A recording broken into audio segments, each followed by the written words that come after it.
We must press on. Bayangkan, sebuah negeri yang dipenuhi cahaya ilmu, musik yang indah, dan arsitektur yang memukau tiba-tiba berubah menjadi lautan darah dan kehancuran. Dari puncak kejayaan, mereka jatuh ke jurang kehancuran yang tak pernah mereka bayangkan. Tapi, siapa yang sebenarnya menjadi penyebab kejatuhan ini? Apakah musuh dari luar atau justru pengkhianatan dari dalam? Hari ini, kita akan menelusuri kisah yang selama berabad-abad disembunyikan oleh debu sejarah. Kisah tentang bagaimana Andalusia, mutiara Islam di Eropa, akhirnya hilang dari tangan mereka.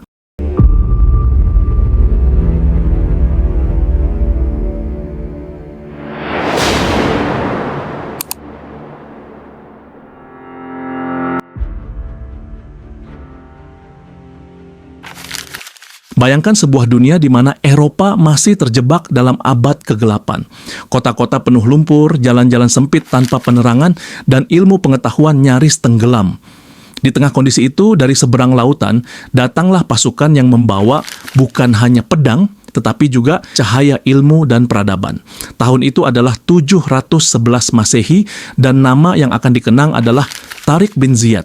Malam itu di tepi Selat Gibraltar, pasukan Muslim menatap ke arah daratan yang belum pernah mereka pijak. Ombak menghantam pantai dan angin membawa aroma tanah asing. Di kejauhan, bukit-bukit menjulang seperti benteng alam.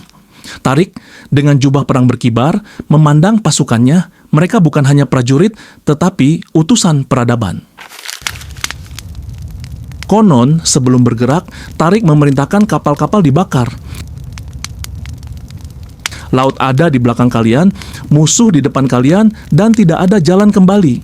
Api membubung, memantulkan cahaya merah di wajah para prajurit. Suara kayu terbakar bercampur dengan deru ombak, menciptakan orkestra peperangan yang belum dimulai.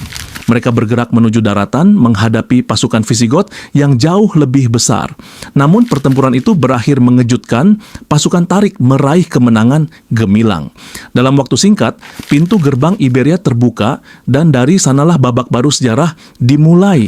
Andalusia, nama yang kelak diberikan pada wilayah itu, menjadi rumah bagi ilmu pengetahuan, seni dan budaya yang melampaui zamannya. Kota-kota megah seperti Cordoba, Sevilla, dan Granada tumbuh menjadi permata peradaban dunia. Masjid-masjid dengan arsitektur menakjubkan, jalan-jalan yang diterangi lampu minyak, perpustakaan dengan ribuan manuskrip, semua berdiri di tengah benua yang masih gelap. Namun di balik kemegahan itu, sebuah kenyataan pahit mulai tumbuh. Seperti bara kecil di dalam tumpukan jerami, bibit perpecahan akan perlahan membakar kejayaan ini dari dalam. Dan pada suatu hari, cahaya itu akan padam. Bayangkan sebuah pagi di Cordoba pada abad ke-10. Matahari baru saja menyentuh menara Masjid Agung, memantulkan cahaya ke kubah dan pilar-pilar megah yang seolah tak ada habisnya. Di jalan-jalan, suara derap kuda bercampur dengan tawa anak-anak. Pedagang dari Afrika, Timur Tengah, dan Eropa saling bertukar salam, bahasa, dan barang dagangan. Bau rempah-rempah memenuhi udara. Kayu manis, cengkeh, safron membuat siapapun yang berjalan terasa seperti sedang berada di pusat dunia. Cordoba saat itu bukan sekadar kota, ia adalah mercusuar peradaban. Jalan-jalannya bersih, dilengkapi saluran air, dan di malam hari diterangi lampu minyak, sesuatu yang bahkan belum dimiliki kota-kota besar Eropa lainnya. Di tengah hiruk-pikuk pasar, terdengar lantunan para qari di masjid, seakan mengingatkan bahwa di balik semua kemegahan, ini tetap tanah yang tunduk pada Allah. Perpustakaan Cordoba menyimpan lebih dari 400.000 manuskrip. Ilmuwan, filsuf, dokter, dan arsitek dari berbagai penjuru dunia datang untuk belajar dan mengajar. Nama-nama seperti Ibnu Rushd, Al-Zahrawi, dan Ibnu Hazm menjadi bintang dalam langit ilmu pengetahuan. Para dokter di sini mampu melakukan operasi yang baru akan dikenal di Eropa ratusan tahun kemudian. Sementara itu, di ujung selatan, Granada bersinar dengan keindahan Alhambra, istana yang dindingnya dipenuhi ukiran kaligrafi dan seni mozaik yang memukau. Air mancur dan taman-taman memantulkan gambaran surga yang dijanjikan, menjadi simbol betapa Islam tidak hanya membawa pedang, tetapi juga seni, arsitektur, dan kehalusan rasa. Namun di balik kejayaan ini, bisikan-bisikan perpecahan mulai terdengar. Persaingan antar bangsawan, perebutan kekuasaan, dan intrik politik mulai merayap masuk. Dan seperti riak kecil di permukaan air, ia mungkin tampak tak berbahaya, tapi kelak akan berubah menjadi gelombang yang menghantam segalanya. Kejayaan seringkali membawa bahaya yang tak terlihat, rasa puas diri. Di tengah kemegahan Cordoba dan Granada, sebagian penguasa mulai terlena. Perhatian mereka beralih dari menjaga persatuan, menjadi mempertahankan tahta dan kemewahan pribadi. Persaingan antar bangsawan memecah kekuatan menjadi kerajaan-kerajaan kecil yang dikenal sebagai taifah. Masing-masing raja kecil ini ingin menunjukkan kebesaran sendiri, bahkan rela bersekutu dengan musuh demi mengalahkan saudaranya. Dan musuh itu sedang mengintai di utara. Di balik pegunungan Pyrenees, kerajaan-kerajaan Kristen seperti Kastil, Aragon, dan Leon mulai menguat. Mereka menyebut misi mereka sebagai Reconquista, penaklukan kembali tanah yang dulu mereka kuasai. Dan setiap retakan di tubuh Andalusia adalah celah yang mereka manfaatkan. Bukan sekali dua kali, raja-raja kecil Andalusia membayar upeti kepada raja Kristen demi mendapatkan perlindungan dari sesama Muslim. Ironisnya, emas yang dibayar itu digunakan untuk membiayai perang melawan Islam di wilayah lain. Sementara itu, rakyat mulai merasakan beban. Pajak yang tinggi, korupsi, dan kemewahan para penguasa membuat ketidakpuasan tumbuh. Keimanan yang dulu menjadi pondasi kejayaan mulai terkikis oleh cinta dunia. Di medan pertempuran, pasukan Kristen semakin berani. Mereka memanfaatkan perpecahan ini untuk merebut kota demi kota, dimulai dari utara. Bagi mereka, ini bukan sekadar perang wilayah, ini adalah misi suci. Dan di mata mereka, setiap langkah maju adalah balas dendam atas masa lalu. Namun, belum ada yang menyadari bahwa badai besar sudah di depan mata. Badai yang sekali datang, tak akan pernah bisa dihalangi. Awalnya, kehilangan satu kota terasa seperti luka kecil. Tidak terlalu mengkhawatirkan, setidaknya di mata para penguasa yang sibuk bersaing satu sama lain. Namun, luka kecil itu tidak pernah diobati. Ia membusuk dan perlahan bagian demi bagian tubuh Andalusia mulai terpotong. Kerajaan Kristen memulai dengan kota-kota perbatasan. Di bawah panji salib, pasukan mereka bergerak cepat, menguasai benteng-benteng strategis.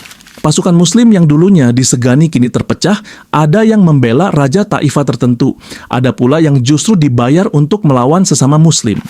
Benteng Toledo adalah salah satu yang jatuh paling menggetarkan. Kota itu bukan hanya pusat militer, tetapi juga pusat ilmu pengetahuan. Ketika Toledo jatuh pada tahun 1085, perpustakaannya yang berisi ribuan manuskrip menjadi rampasan. Ilmu yang dibawa dari timur kini berada di tangan musuh. Bagi umat Islam, ini bukan hanya kekalahan militer, ini adalah kehilangan warisan peradaban. Panggilan bantuan pun datang kepada kekuatan dari seberang laut, dinasti Almoravid dari Afrika Utara. Mereka adalah pejuang tangguh yang datang dengan semangat jihad, berhasil memenangkan pertempuran Sagrajas pada 1086, memukul mundur pasukan Kristen untuk sementara waktu. Namun seperti obat yang hanya menyembuhkan gejala, kedatangan Almoravid tidak menyelesaikan penyakit utama, perpecahan internal. Beberapa penguasa taifah malah merasa terancam oleh kekuatan baru ini dan kembali bersekutu diam-diam dengan musuh.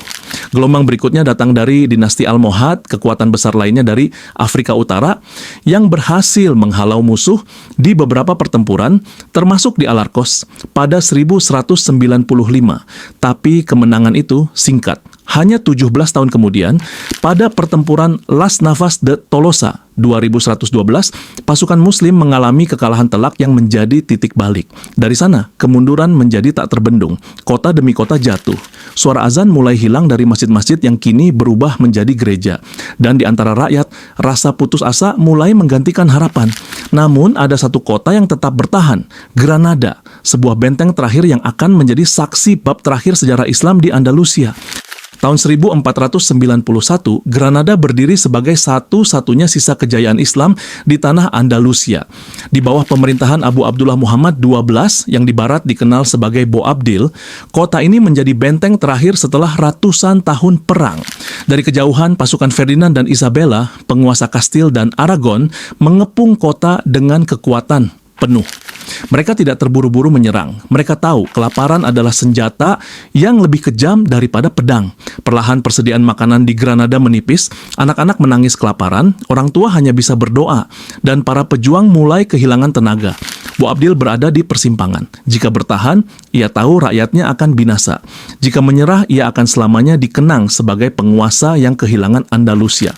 Di tengah dilema itu, perjanjian pun ditandatangani pada 2 Januari 1492.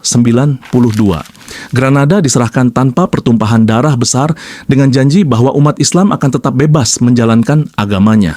Namun janji itu hanyalah kata-kata di atas kertas. Beberapa tahun setelahnya, tekanan terhadap umat Islam semakin keras. Masjid-masjid diubah menjadi gereja, bahasa Arab dilarang, dan banyak yang dipaksa memeluk agama lain atau meninggalkan tanah kelahirannya.